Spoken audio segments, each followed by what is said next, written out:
Today on Fear and Greed, Prime Minister Anthony Albanese has told the country to take a chill pill when it comes to Donald Trump, with the US president's proposal for America to take over Gaza getting different responses from local leaders.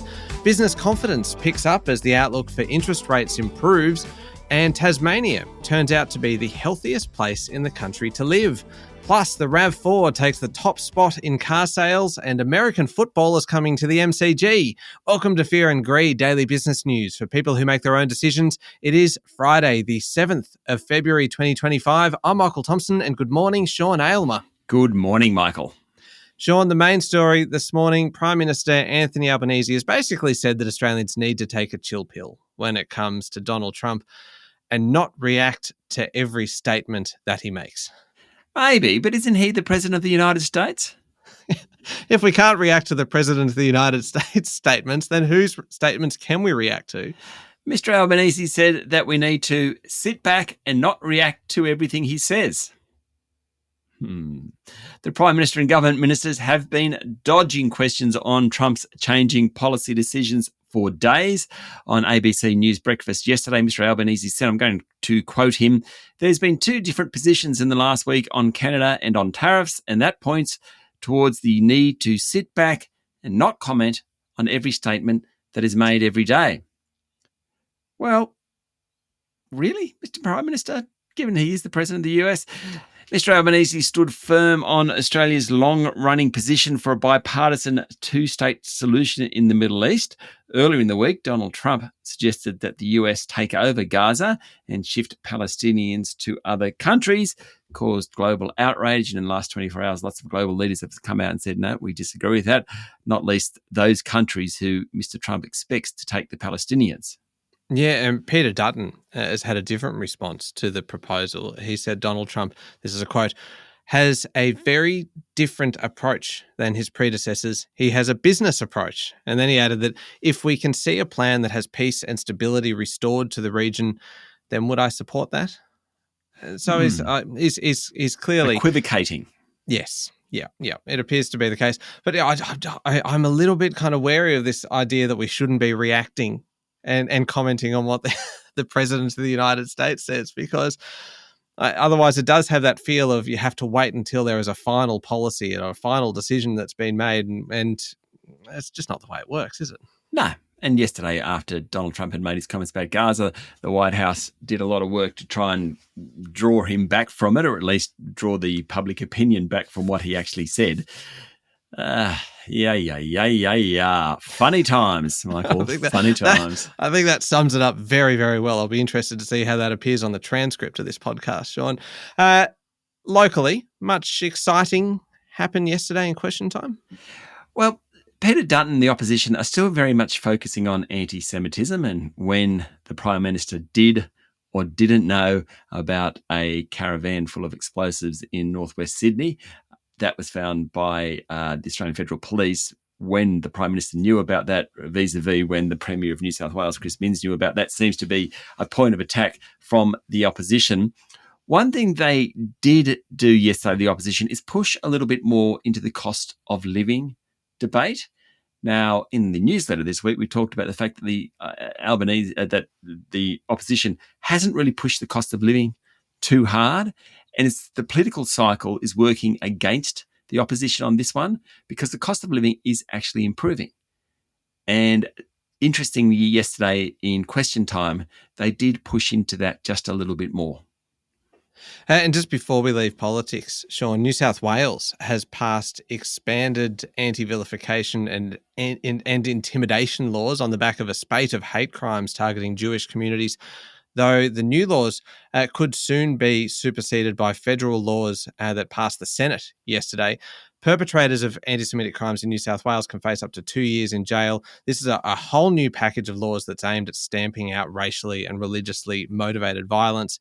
The changes include a new criminal offence for intentionally inciting racial hatred, with a proposed maximum penalty of 2 years behind bars.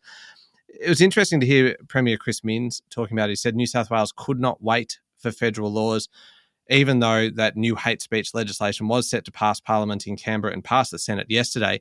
That legislation is set to include mandatory minimum sentences for hate speech.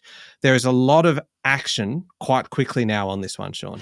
Yeah, there's also a lot of angst in the Labor Party about the mandatory minimum sentences. So Kim Carr, a former federal politician, came out against the idea that Labor would include mandatory minimum sentences for hate speech.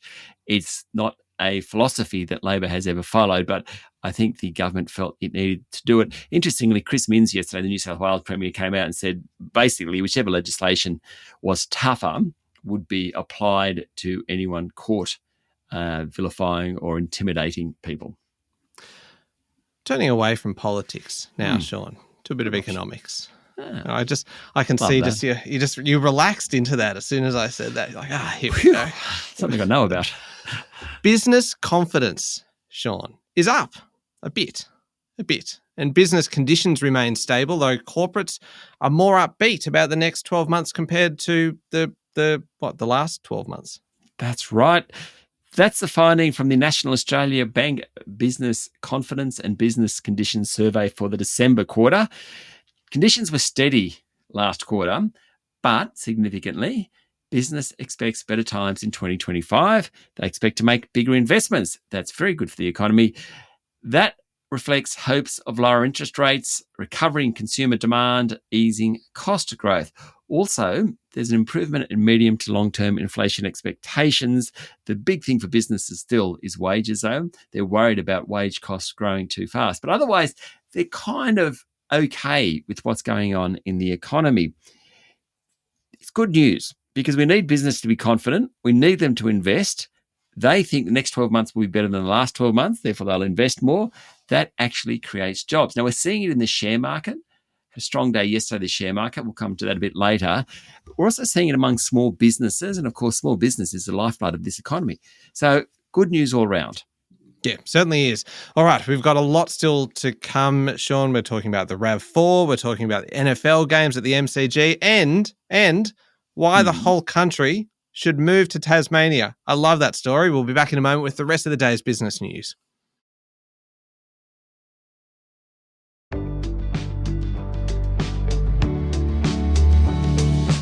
Sean, Rio Tinto is looking at green energy for its massive aluminium smelter in Queensland, increasingly confident that batteries can provide a solution to the intermittency of renewables. Okay, I get this is an inside baseball story. It might seem a little bit inconsequential to some people. But Michael, this is big, big news. In fact, I might even grab this as a sleeper story for the weekend edition. Seriously. Oh, that's a big call. Though having said that, Adam Lang, who judges our competition on the weekend edition, will hear you say that. And you've kind of warned him. So he's not going to be surprised when you bust it out in the weekend edition tomorrow. Yeah. So the deal with this. Tactical mistake. Error? Yes, error. The deal here, aluminium smelters, they use massive amounts of energy. In fact, they're one of the most energy-intensive industrial processes around. Smelters run 24 hours a day. Renewables struggle to provide consistent energy. Hard to get solar energy when the sun's not up, isn't it? Rio is now saying the falling cost of batteries and an improved ability to store energy means that maybe, via better use of batteries, these smelters can run 24 hours a day on green energy.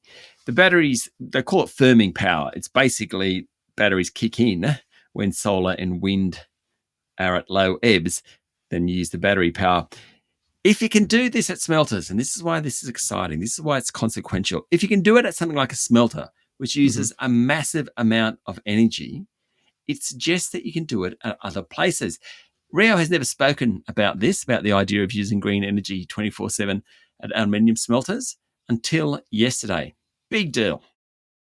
That is a terrific story, Sean. It is a terrific story. I agree. I will not admit that again. Right. Especially not in the weekend edition tomorrow. No. I will concede. Great story.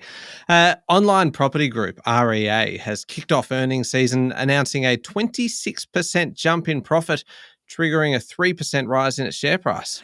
REA is controlled by News Corporation. It's the largest property listings platform in the country. Its share price is up 13% in just 3 weeks, 35% in 5 months. That's after it walked away from a bid for a UK property group. Basically, the last 6 months or so, plenty of listings. They've been able to charge good money for those. Sales volumes across the sector is pretty good, and buyers are benefiting from moderation in price growth. So for a company like REA or Domain, it's not so much about whether prices are going up or down. It's just that places are selling, because when people are selling a place, they take out ads in REA or Domain. That's how they make their money. The boss of REA, a guy called Owen Wilson, he's been there for 6 years. He also announced yesterday that he'll be stepping down, and he's leaving at a time when the business is doing very well. You mentioned News Corporation there. The jump in REA's revenue and profit helped News Corp's overall result. Sure did. News Corp's share price was up 5% yesterday on the ASX, best of the top 200. The media conglomerate reported an increase in revenue and in earnings. It owns a big chunk of REA. It also owns the Australian here. It owns the Times of London, Wall Street Journal, Dow Jones. Currently, it owns Foxtel and HarperCollins, though at the moment it is selling that in those two businesses in a $3.4 billion deal. What about the rest of the market? Much happened yesterday? Not sure what to make of this one, Michael. But the fact that Donald Trump, in that 24-hour period, took an interest in the Middle East and Gaza and did not speak about tariffs, that was enough to push the local share market higher. If you ever want an example of a skittish share market, the fact that the president doesn't speak about something is a great example. That's fantastic. So yeah. Markets took a chill pill. They did. They were listening to the Prime Minister. You're right. The market itself finished up more than 1%. Interest rate sensitive stocks did best. Wesfarmers was one of the best. It was up 3%. The banks also did really well. Commonwealth Bank, NAB, Westpac, ANZ, all up at least 2%, somewhere 2 to 2.5%. And what's happening in international markets, Sean? Gold sitting around $28.70 an ounce. Oil has come off again after Donald Trump downplayed earlier comments that he wanted to blow Iran to smithereens. So that's what he actually said. Then he downplayed it. Apparently he doesn't want to blow up Iran or blow Iran to smithereens. That helped oil prices. There's something called the Bloomberg Commodity Total Return Index, bit of a mouthful. It's a basket of 24 energy, metals and agricultural futures. It's up 6% this year, highest since 2022. Basically, gold prices, coffee beans, high corn and soybean prices have all pushed this index of soft and hard commodities higher. And it just suggests that the outlook for commodities is good. That's a good thing for Australia. And Sean, I mentioned earlier the Toyota RAV4 and the fact that it has knocked off the tradies' friends, the Ford Ranger Ute and the Toyota Hilux, to now be the highest selling car in the country. And the thing that really got me from these figures is that EV sales are at their lowest as a proportion of new cars purchased in more than 2 years. It shows how hybrids are now the environmentally aware car of choice. In January, hybrids were 17% of cars sold. EVs, right, just 4.4% of total sales. This is according to the Federal Chamber of Automotive Industries. Total new vehicle sales last month of just under 87,000. That's down from a year ago.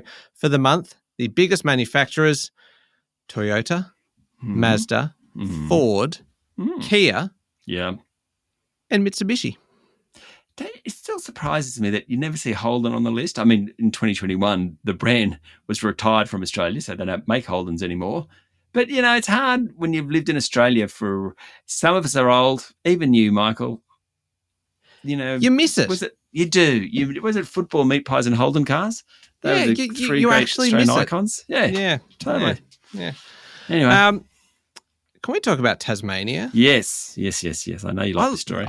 I love it. I think this is fascinating that Tasmania, perhaps unsurprisingly, has emerged as the healthiest place to live in the country with lower environmental risks. I would understand that. Better climate conditions resulting in a lower mortality rate compared to other places around the country.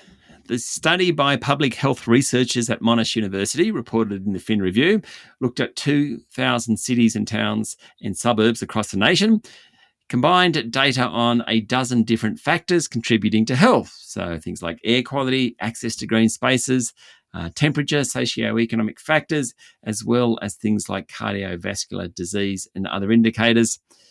Tasmania came out on top. Darwin actually was at the bottom of the Environmental Quality Health Index.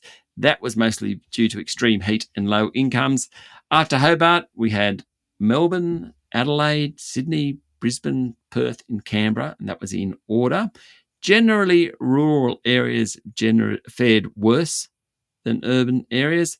It's the second time this study's been done, and what it does show, even though Darwin's at the bottom of the heap, it's improving, as is Perth, whereas the other cities aren't. They're going the wrong way. Victorian Premier Jacinta Allen has confirmed the state will host National Football League games, American football, with the first game held next year at the MCG. That is going to be a heck of a spectacle. There were an average of 20 million Americans tuned into each NFL game last year. And then there's average. There's millions of other international viewers, but just US, 20 million on average. That's a lot of people.